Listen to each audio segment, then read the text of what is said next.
So I'll tell you, Maisa. There was once a Yid that came to the Barditchever, where he served Levi Yitzchak of Barditchev, and he came to Barditchever with a problem. What's the problem? He said, "My problem is like this. I have a reputation of being a wealthy person, and I have been wealthy for many years. The problem is that as of late, I'm very much struggling in my business. I'm accumulating debt. No one knows about it. It's only a matter of time until it becomes public knowledge. It's going to be difficult, which is going to hurt my business even more based on that information that's going to come out that I'm struggling. It's a big problem. I need a lot of brachas." So Rabbi Yitzchak sits back and he thinks for a minute and he says, I think for you it will be a good eitzah if you bought a lottery ticket. Buy a lottery ticket. I think you'll be matzliach. So the Yid says, okay, Rabbi, fine. I trust you. I'll buy a lottery ticket, and I means that means I'm going to win, Baruch Hashem. But the problem is that what's going to be till the lottery is drawn. In other words, nowadays by us, the lottery, if you buy a lottery ticket, the drawing is relatively quickly. But in those days, it could have been years before the lottery was actually drawn. So the Yid says, I'm buying a lottery ticket. By the time I get the money from it, it could be years from now. So the Barditchever says, okay.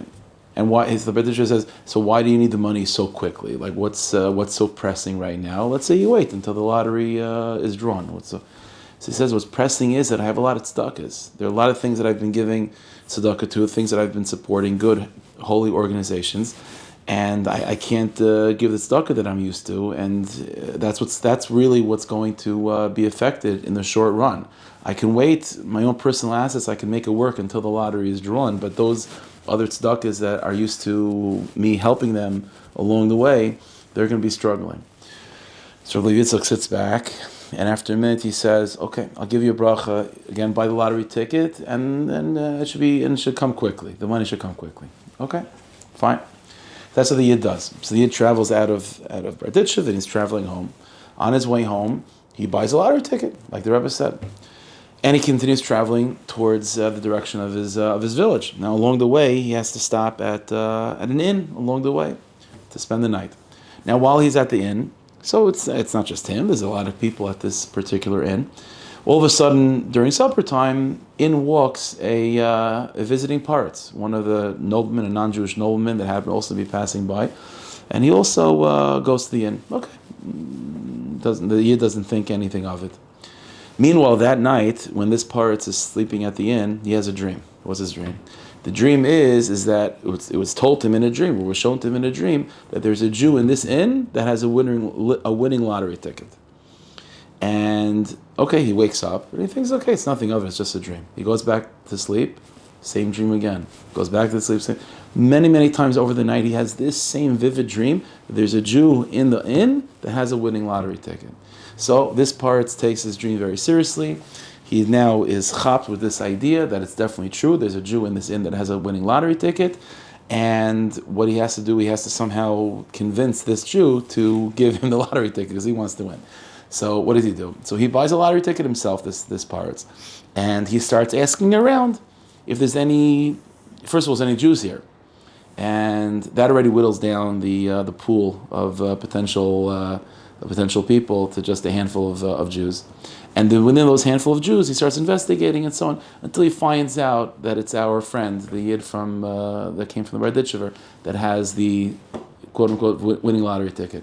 So the Paritz goes over to me and says, listen, I know it's going to sound crazy, but I'm a little bit of a crazy guy. I have a lottery ticket. I just bought one, the other day. I know you have a lottery ticket. Let's trade.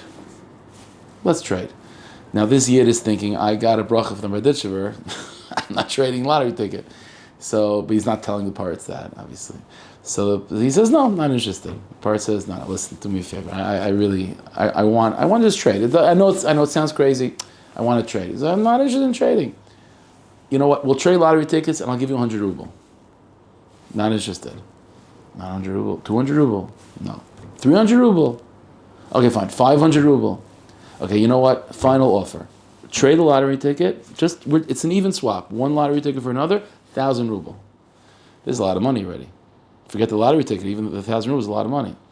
But he's like, this is my lottery ticket from the Barditchever. I'm not going to give it up. And he says, no. The Paritz now becomes angry. The Paritz says, listen, I'm a nobleman. You're just a Jew. If I want your lottery ticket, I can take it. So I'm giving you the final opportunity. You really have now two options. Either I get 2 lottery tickets, or we swap lottery tickets and I give you 1,000 ruble. I'll keep my word, but those are your options now. So now he has no choice to get. What am I supposed to do? If he says no again, he's just going to lose his ticket. Okay, fine. So at least he gets 1,000 rubles. So he trades the lottery ticket and he has 1,000 rubles.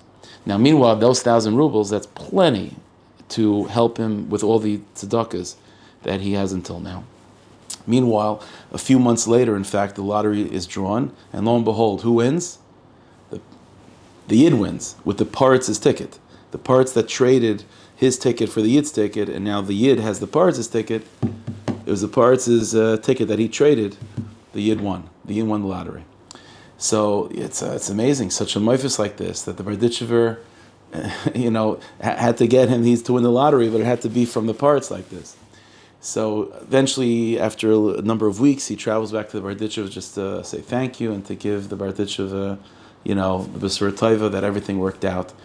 And the Berditchever looks at him, he says with a twinkle in the eye, he said, he says the Rebbeinu Shalom always helps. But sometimes a person needs to be helped until the Rebbeinu Shalom helps. He says, when you told me that you needed help with Parnasa, so I innate of having you win the lottery. But then when you told me that you needed extra funds immediately in order to help out with other tzedakahs that are dependent on you, so then I had to make this whole, I had to work it out. How do I get a Yid to win the lottery plus 1,000 ruble? So that's what I did. I had the Parrots win the lottery, and he'll have this dream, and he'll convince himself that he has to trade the ticket with you for 1,000 ruble. So you get the winning lottery ticket plus 1,000 ruble. You see such a mice like that. The Rebbeinu Shalom always helps. But the Iker Kunz says that we should be zocher for the Rebbeinu Shalom to help us until he helps us. To have little Yeshuas, to have little Nisim, little Siyat Deshmaya, little assistance along the way until the big assistance comes. That's what we're waiting for. B'ez Hashem, we should be zocher to have the big Yeshuas and the big Gulas this week. And until that happens, the small Gulas and the small Yeshuas in order to get us through that place. We should be zocher to only have Simcha, Bracha, Nachas, Ad B'li Dai, V'yizkol Tzad V'rachim, and Meher V'meinu Amen.